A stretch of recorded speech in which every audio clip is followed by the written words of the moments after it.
Muchas gracias, señor presidente de la Asamblea Nacional. Compañeras, compañeros de la Asamblea, buenas tardes al pueblo ecuatoriano. Existe una gran situación de preocupación constante, de estrés y nerviosismo en el país. Frente a la inseguridad por la delincuencia y el narcotráfico de manera especial. Pese a haberse hecho algunas observaciones con fecha 12 de abril del 2022, estimados asambleístas y miembros de la comisión, quiero presentar algunas observaciones que pueden alimentar el proyecto de ley orgánica que regula el uso legítimo de la fuerza.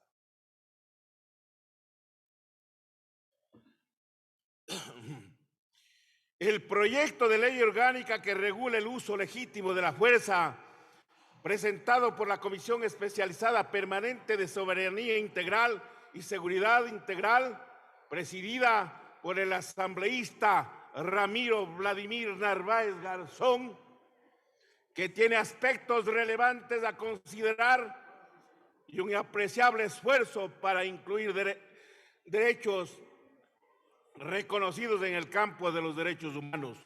Sugiero debía incorporarse los siguientes aspectos: prohibir de manera expresa en artículo específico el uso de carabinas de perdigones que se los utiliza para reventar los ojos de los manifestantes, como sucedió en Ecuador en octubre del 2019, donde más de 50 personas sufrieron lesiones perdurables, quedando sin visión en uno o dos ojos. Esa modalidad se utiliza en varios países del mundo. Cabe recordar que, según información de la Sociedad Chilena de Oftalmología, en el vecino país de la estrella solitaria, los heridos en los ojos por utilización de carabinas de perdigones en noviembre del 2019 alcanzó a 285 personas, varias de ellos con los ojos reventados. En tanto, en el mundo entero, entre el año 1990 y 2017, en el lapso de 27 años, el total de afectados en la vista llegó a 261 personas. El uso de estos perdigones, que contiene 80% de su peso, con sílice, sulfato de bario, plomo, arma terrible para enceguecer a los manifestantes. También se lo utilizó en Colombia en el año 2021, con un resultado precisado en más de 90 personas con los ojos reventados solo en la ciudad de Cali. Por estas características inhumanas y el uso intensivo de varios países del mundo, propongo que el uso de carabinas para perdigones se los prohíba de manera expresa en esta ley, con un artículo específico en relación con el artículo 98 de la Constitución, porque es evidente que se busca aterrorizar con eventuales cegueras a los ciudadanos que pueden participar en marchas pacíficas. El uso de estos implementos de crueldad infinita, de represión inhumana, debería considerarse como un acto de terrorismo estatal. Saludo al presidente de la comisión por el esfuerzo de esta ley, pero insisto que debe existir un artículo expreso donde se prohíba el uso de carabinas de perdigones que inculcan el terror para que no haya las manifestaciones. Señor secretario, por favor, tenga la bondad de proyectar un video de los hechos del 2019 con relación a la destrucción de la cara y los ojos.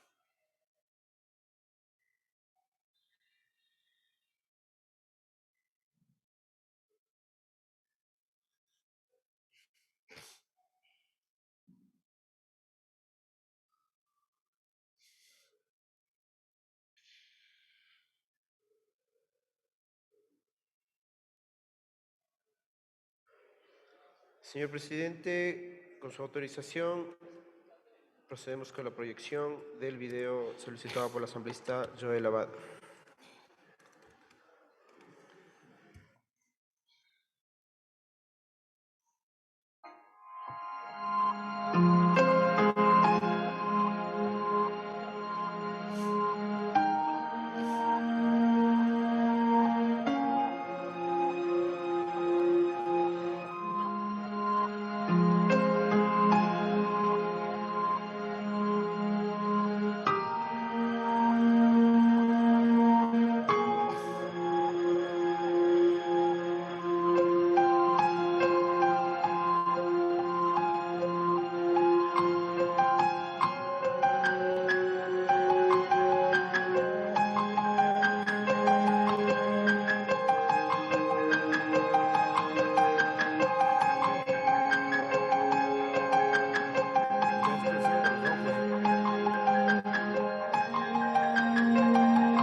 Gracias, señor secretario.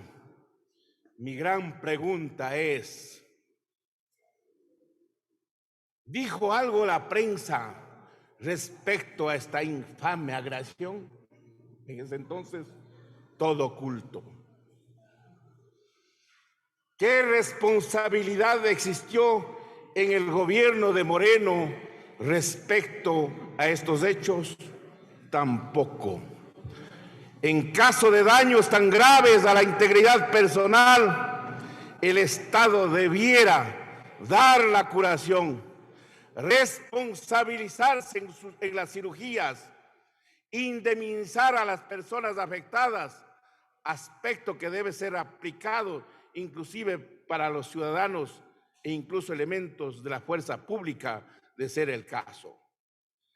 Lejos de esta situación, es inconcebible que el señor ministro, exministro Jarrín, haya pedido 1,000 carabinas, 12,000 cartuchos de goma, 30,000 perdigones de goma, 15,000 aturdidores, 50,000 granadas lacrimógenas, crea 240 equipos formada por 20 personas de combate para la represión del pueblo, según el Universo de fecha 16 de diciembre del 2019, 2 meses después de los hechos de octubre.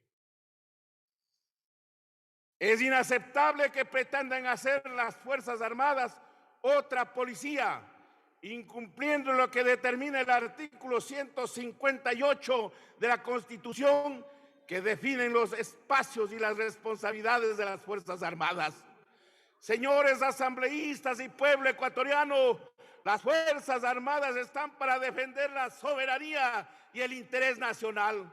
¿Cómo se puede aceptar que una institución histórica de raíz patriótica y nacionalista haya consentido y tolerado semejante barbaridad?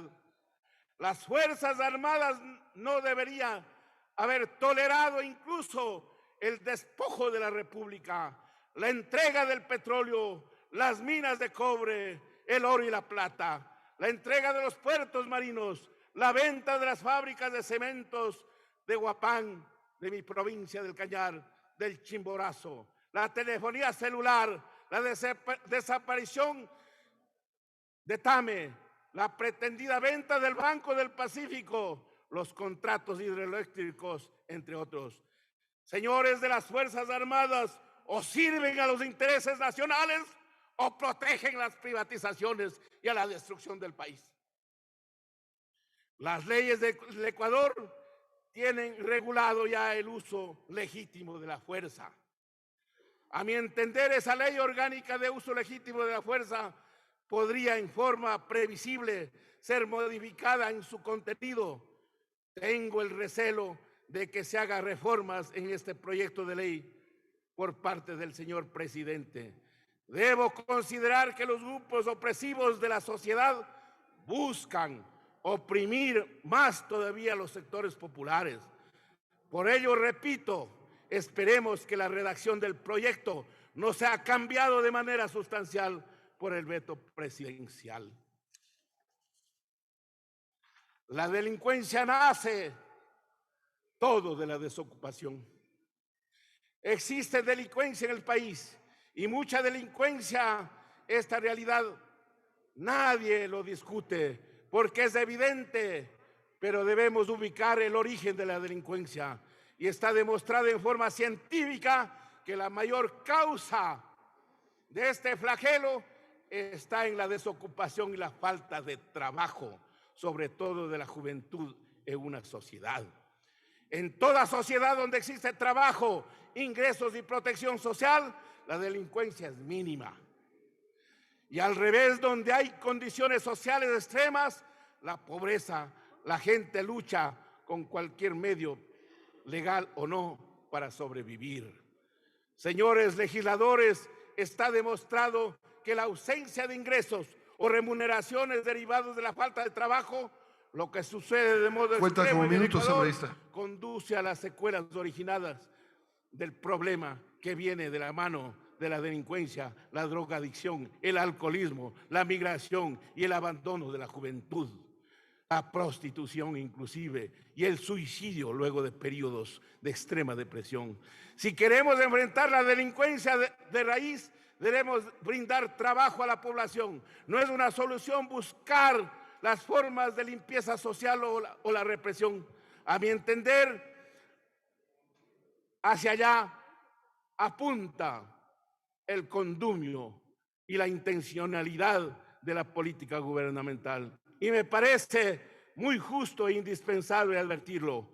Como ciudadano de convicciones humanas, no estoy de acuerdo que la tensión social y la inseguridad ciudadana se arregle sobre todo con el uso consentido de armas de fuego en contra de los sectores sociales más desamparados. Creo que la solución de raíz debe ir al origen básico de la delincuencia, que es la desocupación y la pobreza, responsabilidad del gobierno de turno. Seamos objetivos en el análisis. Existe una delincuencia planificada en los países de América Latina, como sucede en México y Ecuador, y los precedentes están en debilitar o destruir la capacidad productiva en el país, como sucede con la creación de objetivos de impuestos que ahuyentan la presencia de unidades productivas en la sociedad. Esta política conduce a la desaparición de puestos de trabajo. Los problemas de la violencia no se solucionan con leyes represivas, sino con políticas sociales. La presencia del microtráfico tiene su soporte en la desocupación masiva de la juventud y en la ausencia de la posibilidad de estudio, como parte de la política planificada desde hace años en países como México, Colombia, Ecuador.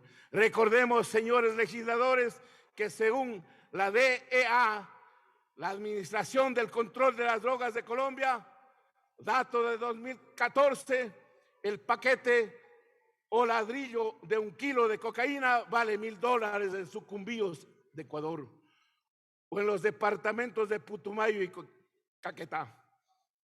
Pero este ladrillo cuesta $4,000 en Santo Domingo de los Áchiras o en Cali.